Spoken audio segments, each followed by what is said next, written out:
So India versus New Zealand का दूसरा T20 भी हो चुका है और ब्रूटली इंडिया ने न्यूजीलैंड को ये मैच हराया। इंडिया टॉस जीत गया था और फील्डिंग का फैसला उन्होंने किया और न्यूजीलैंड ने किसी हद तक एक अच्छा टारगेट भी दे दिया था, लेकिन जिस तरह से इंडिया ने चेस की है और ऊपर से 2 आउट उनके हो गए थे।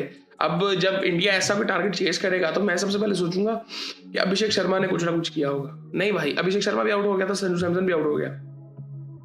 2 आउट होने के बाद उन्होंने चेस किए और ब्रूटली उन्होंने टारगेट को 16वें ओवर में चेस कर लिया। चलिए आज आपको बताते हैं हुआ क्या फिर। न्यूजीलैंड ने पहले बैटिंग की जी, क्योंकि इंडिया टॉस जीत गया था और फील्डिंग का फैसला ही उन्होंने करना था। साइफर्ट आज खेल रहा था, 24 रन उसने बनाए, 19 रन बनाए जी। कॉनवे ने शुरू में इन्होंने स्टार्ट ऐसे ही किया कि जैसे आज ना 250 मारेंगे, ऐसे ही स्टार्ट हुआ था। फिर रचिन आया, उसने 44 रन बनाए 26 बॉलों में। ग्लेन फिलिप्स आया, 19 रन उसने बनाए 13 बॉलों में। 18 रन बनाए जी डैरेल मिचेल ने और मार्क चैपमैन ने 10 रन बनाए। फिर उसके बाद सेंटनर आया और उसने एक बड़ी जबरदस्त इनिंग खेली, 27 बॉलों में 47 रन बनाए, एक छक्का लगाया, 6 चौके लगाए, 15 रन बनाए जी। जैक पॉक्स ने 8 बॉलों में 1 छक्का 2 चौके उसने भी लगाए, इसकी बदौलत ये 208 तक पहुंच गए और बड़ा डिसेंट टोटल था। अब उसके बाद अगर बात करें तो इंडिया की बॉलिंग की 2 आउट किए जी कुलदीप यादव ने 4 ओवरों में 35 रन देके। एक आउट किया है जी पांड्या ने, हर्षित राणा ने और चक्रवर्ती ने और दुबे ने। उसके बाद इंडिया बैटिंग के लिए आता है तो 2 आउट हो जाते हैं। संजू सैमसन 6 रन बना के, अभिषेक शर्मा पहली बॉल पे आउट होता है, लेकिन उसके बाद फिर ईशान किशन आता है, सूर्य कुमार यादव आता है। ईशान किशन ने 76 रन बनाए 32 बॉलों में, 237 का स्ट्राइक रेट, 4 छक्के 11 चौके। बहुत, मुझे जब ये आया भी था ना तो मुझे बड़ा पसंद था ये। और बट थोड़ा सा ना वो एक मतलब स्पार्क तो था, बट वो उस वक्त शायद वो मेच्योरिटी नहीं थी और जगह भी शायद नहीं बन रही थी, क्योंकि इतने ओपनर्स इंडिया के पास थे और ये टॉप ऑर्डर के बैट्समैन बहुत ज़्यादा थे, अभी भी हैं बेसिकली। अभी आपको यहाँ इसमें जायसवाल नहीं नजर आता, कितना ज़बरदस्त बैट्समैन है वो। आप ये देखेंगे, लेकिन आई थिंक पूरी तरह से डिजर्विंग था। क्यों इंडिया को देखने का मैं आपको बताता हूँ, मैं इंडिया के मैचेस देखता क्यों या इनकी क्रिकेट फॉलो क्यों करता हूँ। वो जो पॉलिटिकली हरकतें करते हैं वो तो बड़ी अजीब है, वो तो बिल्कुल सोच से बाहर है, लेकिन एटलीस्ट एक चीज जो इनकी अच्छी है कि यहाँ पे मेरिट किसी हद तक नजर आता है। पिछले कुछ सालों में, 1-1.5 साल में, जब से गंभीर साहब आए हैं, कुछ थोड़ा सा हल्का फुल्का लगा है कि यार ये कहाँ से आ गए, ये कहाँ से आ गए, लेकिन मोस्टली आप कंप्रोमाइज नहीं करते। इस तरह ईशान किशन है, इसकी परफॉर्मेंसेस रिसेंट टाइम्स में थी, पाकिस्तान में ये चीज नहीं नजर आती। इतनी स्ट्रॉन्ग परफॉर्मेंसेस नहीं नजर आती कि जिसकी बेस पे पाकिस्तान से खेल रहा है कोई भी। ये मसला है, हमें पहले मेरिट को इज्जत देनी पड़ेगी, उसके बाद जाके हमारी चीजें ठीक होंगी। हम बहुत सी चीजों के बारे में बात करते हैं ना, इस सबसे पहले तो मेरिट को हम इज्जत देना कि ठीक है जी, मेरिट की बेस पे जो डिजर्व करता है वो खेले। खैर ये अब ये देखिए, संजू सैमसन को आप देखेंगे कोई सवाल नहीं है इस पे, ठीक है, खेलना चाहिए। अभिषेक शर्मा की आप बात करेंगे, सोचना भी नहीं चाहिए कि वो टीम में नहीं हो सकता। उसके बाद ईशान किशन है, इतनी स्ट्रॉन्ग परफॉर्मेंस थी कि वो उसको आना ही था। अगर ये परफॉर्मेंस ना भी होती तो फिर भी मुझे लगता था कि इसकी जगह बनती थी, क्योंकि वो प्लेयर जिस तरह का है, लेकिन परफॉर्मेंस आई थिंक वो मेरिट आपका बना देती है कि ठीक है आप क्यों टीम में हो, कोई सवाल नहीं उठा सकता ना।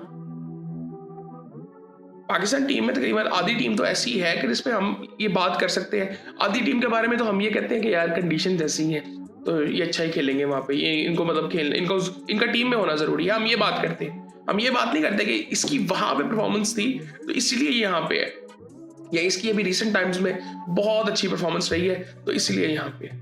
हम ये बात तो नहीं करते पाकिस्तान टीम के बारे में, और ये शायद मोस्टली टीमों में ऐसा नहीं है। आप इंडिया के अलावा भी मोस्टली टीमें ये देखोगे, वेस्ट की देखोगे, उसमें हम देखेंगे तो वो इम्पैक्ट बहुत ज्यादा आता है कि इम्पैक्ट की बेस पे वो खेल रहे होते हैं। इंडिया में आप देखोगे तो प्रॉपर मेरिट परफॉर्मेंस है, काफी हद तक, कंप्लीटली नहीं मैं कह सकता। पाकिस्तान में देखोगे नहीं, ये 50-50 काम चल रहा है। तो ये हमें चीजें आई थिंक बेहतर करनी पड़ेंगी। सूर्य कुमार यादव की एक जबरदस्त इनिंग थी, 37 बॉलों में 82 रन, 221 का स्ट्राइक रेट, 4 छक्के 9 चौके। उसके बाद दुबे आया, दुबे ने 36 रन बनाया 18 बॉलों में, 3 छक्के लगाए, 1 चौका लगाया। सो बड़ा ज़बरदस्त आई थिंक उन्होंने चेस किया।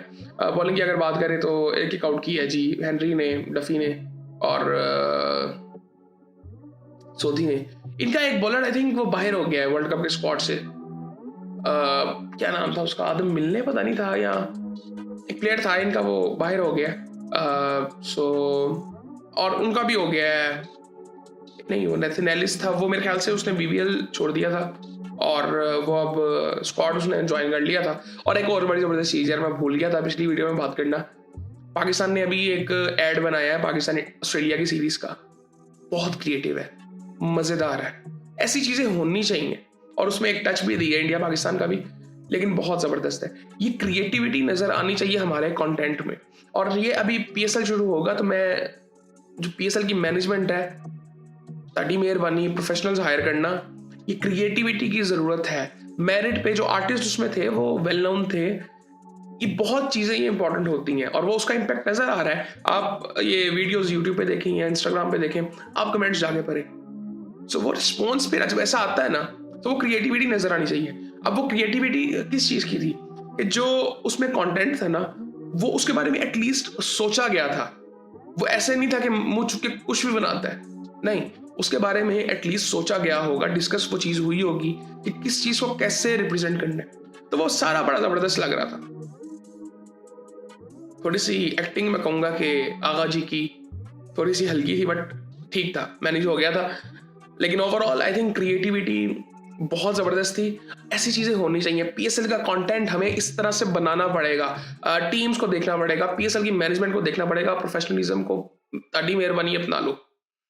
ये हम प्रोफेशनलिज्म को बिल्कुल रिस्पेक्ट नहीं देते, ना मेरिट को देते हैं पूरी तरह से। वो दोस्तियों में चीज़ें चल रही होती हैं कि ठीक है तू मेरी फैमिली है, वो यार ऐसे नहीं होता। प्रोफेशनलिज्म एक चीज़ है और वो इंपॉर्टेंट चीज़ है, दुनिया ने तरक्की उसकी वजह से की है और हम उसको कुछ समझते ही नहीं है। सो ये चीज़ें बड़ी इंपॉर्टेंट हैं, एक प्रोफेशनलिज्म और एक मेरिट, दोनों को आई थिंक हमें रिस्पेक्ट देनी पड़ेगी। सो ये सूरत हाल है जी।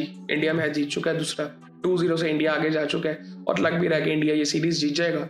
और बाकी फिर आपसे बात होती है।